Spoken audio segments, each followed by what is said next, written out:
Olha, uma das maiores distorções de preço da última década está acontecendo agora, bem debaixo do nosso nariz no mercado brasileiro. E o curioso é que muita gente não está percebendo. Tem um setor inteiro da bolsa que foi, literalmente, deixado para trás. A gente precisa entender por que isso aconteceu e, claro, a oportunidade que pode estar escondida aí. A imagem fala por si só, né? De um lado, a gente tem o Ibovespa, que é o nosso principal índice, mostrando até que uma certa resiliência. Agora, do outro lado, as small caps, aquelas empresas de menor capitalização, ficaram completamente para trás. E a diferença não é pouca coisa não. É um verdadeiro abismo de performance. E é claro que essa divergência toda levanta a grande questão, a pergunta central dessa nossa análise. Será que a gente está diante de uma oportunidade histórica de compra com ativos a preços baixíssimos? Ou isso é uma clássica armadilha de valor, sabe? Aquele tipo de situação em que o barato pode sair muito, mas muito caro. Ok, vamos mergulhar nisso.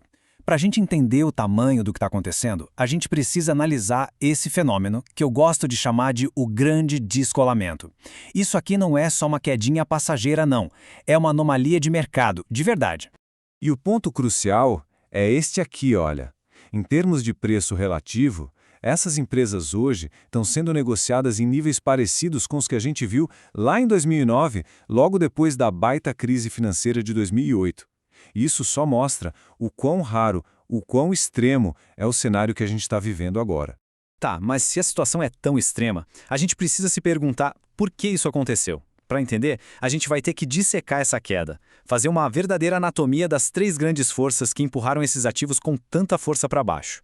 O primeiro culpado, e talvez o principal deles, os juros. O Brasil passou por um ciclo muito, mas muito agressivo de alta na Selic. E para empresas menores que precisam de crédito, de financiamento para crescer, isso é simplesmente devastador. O custo do dinheiro vai lá para cima e o valor que o mercado dá para essa empresa hoje, o valuation, despenca.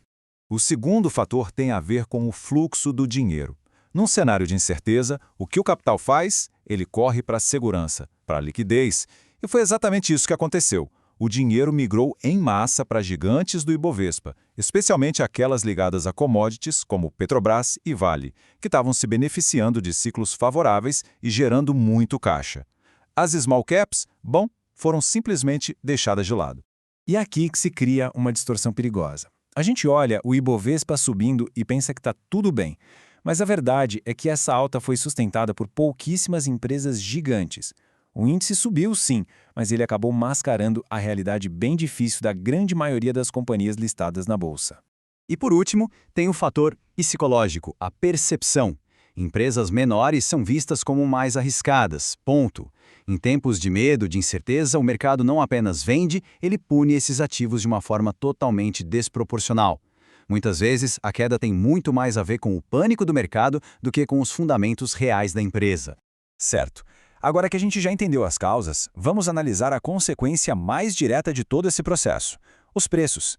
O resultado desse ciclo todo de juros nas alturas, fuga de capital e aversão ao risco é o que a gente pode chamar de o preço do medo.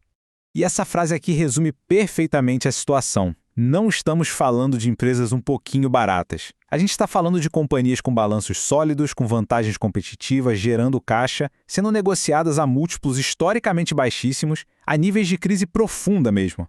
E é aqui que a tese de investimento fica muito interessante para quem pensa no longo prazo. Quando os preços estão tão amassados, tão baixos, uma assimetria poderosa é criada. O potencial de novas quedas pode ser limitado, porque afinal o pessimismo todo já parece estar no preço. Por outro lado, o potencial de valorização, caso o cenário melhore um pouquinho que seja, é enorme.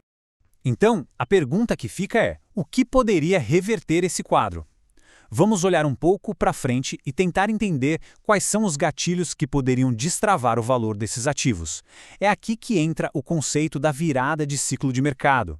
A sequência lógica seria mais ou menos esta. Primeiro, a queda consistente da Selic. Isso reduz o custo do dinheiro para as empresas e para os investidores. Com isso, o apetite por risco começa a voltar. E, finalmente, o fluxo de capital começa a girar, saindo daqueles ativos que já subiram bastante e buscando as oportunidades mais descontadas, como as small caps.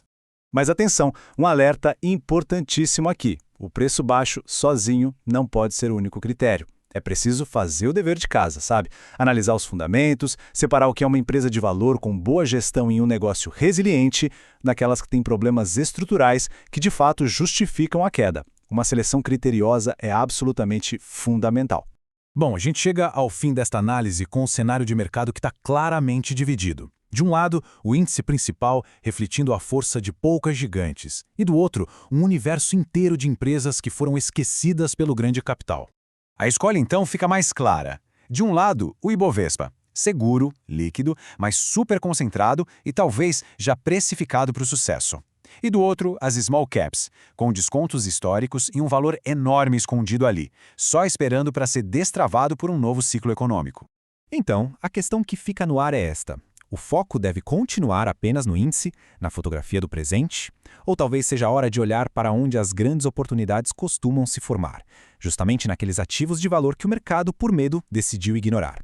A resposta para essa pergunta pode definir os retornos da próxima década. Se esta análise ajudou a clarear o cenário, considere deixar o like, se inscrever para mais conteúdos como este e, claro, comente aqui embaixo. Na sua opinião, as small caps são a grande oportunidade da bolsa ou uma armadilha?